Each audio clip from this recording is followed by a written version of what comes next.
Hi, I'm Frank Washkuch, news editor at PR Week, and I'm here with Christopher Graves. He is the global CEO of Ogilvy PR worldwide. Chris, welcome. Thank you very much, Frank. So first of all, your agency and Ogilvy and Mather launched Social at Ogilvy a few months ago, further integrating social media throughout other campaigns. What was the impetus behind that, and what do you see as the results so far? About 7 years ago, John Bell started what was then called 360-degree digital influence. And it was really and truly an outgrowth of public relations in terms of all the disciplines within Ogilvy and Mather. And as that grew and got traction, and as it moved from the very early days of clients being frightened, in fact, by social media, some of the first clients I would meet with out in Asia showing them social media, they wanted to put the genie back in the bottle.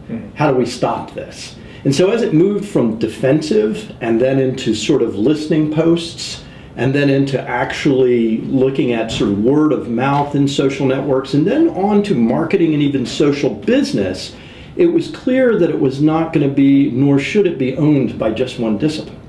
So if you look at within Ogilvy and Mather as a group, while you have the natural outgrowth of social within PR, you also have Ogilvy One. Now, Ogilvy One does direct marketing and online and interactive, but they do a lot of CRM work. So the question was, what does CRM look like when it goes social? And then you have Ogilvy Action, which does in-store analytics, shopper analytics, traffic, all the science of shopping. But what does social shopping look like? And then you have Ogilvy and Mather Advertising, which obviously is advertising, but what does social advertising look like? And so the idea was almost like this sort of magic wand. When you touch things, it would transform them. And so after we had been at it for 6 or 7 years with PR, it was clear that all the disciplines wanted to transform. But rather than either do any sort of internecine warfare or reinvent it, it was decided, well, we've learned so much, and we've actually, beyond the skill sets, created an in-house university that could be leveraged, and a certification process. We certify people in every office worldwide to different levels of competence in social. So it was decided at the very highest levels with Miles Young that Ogilvy PR will be the sponsor of Social at Ogilvy, but it will actually transform all of these other disciplines. So think of it as almost like knights at a round table. So instead of PR doing it for everybody, you take somebody from Ogilvy One who's a CRM expert, and now they bring them to the table of social here at the Knights of the Round Table, and it's social CRM. And so it really is this notion of transforming the agency, but respecting what made each discipline different and expert from the very beginning. Okay. So what do you want to see results-wise from putting this all up together, getting it maybe a little bit more organized under John Bell? The idea is that everything goes social. We don't leave behind the traditional world, but everything needs to transform. And what we want to see out of that is frankly business. And so we become business partners really as part of our entire fusion process. And fusion starts with the business ambition. It does not start with a communications plan. So the big win for us is when our clients and partners see us as social as business strategy, not just communication strategy. It sounds like that's increased the collaboration a lot across agencies within the Ogilvy family. How has that changed things for you as a PR practitioner, and as far as bringing other people into the fold when you go out and pitch for business or you go out and try to retain business? Well, it's fantastic. And in fact, it's not just limited to social. I mean, what we found is in our structure, we have people who are in charge of geographies. We have people in charge of disciplines like PR for me or advertising. But then you also have client advocates, something we call the global brand management community. And so what it's done is it's pulled everybody together to sort of bridge silos. You know what it's like? It's like if you took two bare wires, and if you get them close enough, the electrical arc will arc between them. And it's exactly what's happening now. It's not this forced, phony collaboration. It's like bare wires within Ogilvy, and you see the sparks flying between them. So for us, it's been fantastic because there's no land grab for who owns social. It's really the outgrowth of your original expertise, but now in this sort of round table, And it's not a committee. It's much faster moving than a committee ever could be. So I think it's been wonderful for collaboration, but it's not the end of it. We're going to be doing that across many different areas of expertise, not just social. So what's been the reaction to it so far, and how do you expect it to evolve as we go throughout 2012? The reaction has been hugely positive. In fact, more positive than I expected. I'm originally started in media and in news primarily, which makes me a bit of a cynic and a skeptic, I guess, through training.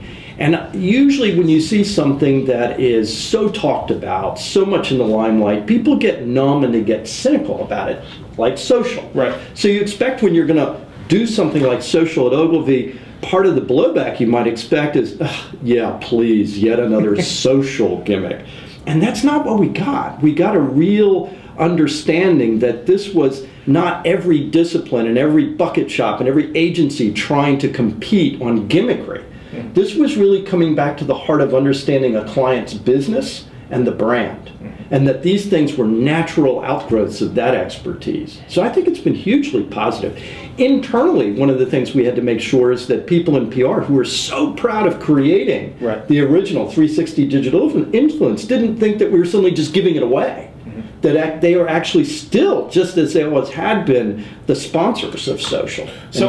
And so how does that change the more traditional aspects of what you do, media relations, for instance? Do you see more integration there, or how do you see overlap? Yeah, you have to integrate. I think one of the dangers is if you look at social as something that sits in a bubble. And frankly, when we started, we had to, because it was a bit of incubation. One of the biggest mistakes in the early days of news organizations and when they decided to go online was if they put them under the print guys. Right.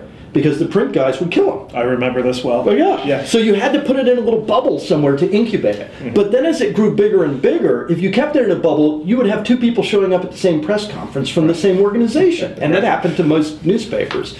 So at some point you had to come back after it was mature enough to stand on its own two legs to integrate the news forces. So in a very similar fashion, that's what you see here is that we want to embed social as a competence within every practice and not keep it as a bubble on the outside. You will always have some people who will know more about social than we ever will, and they will stay as that sort of high layer up above.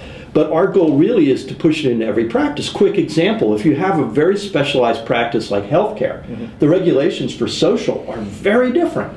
So you can't just take a generic social person into healthcare. They have to understand healthcare regulations.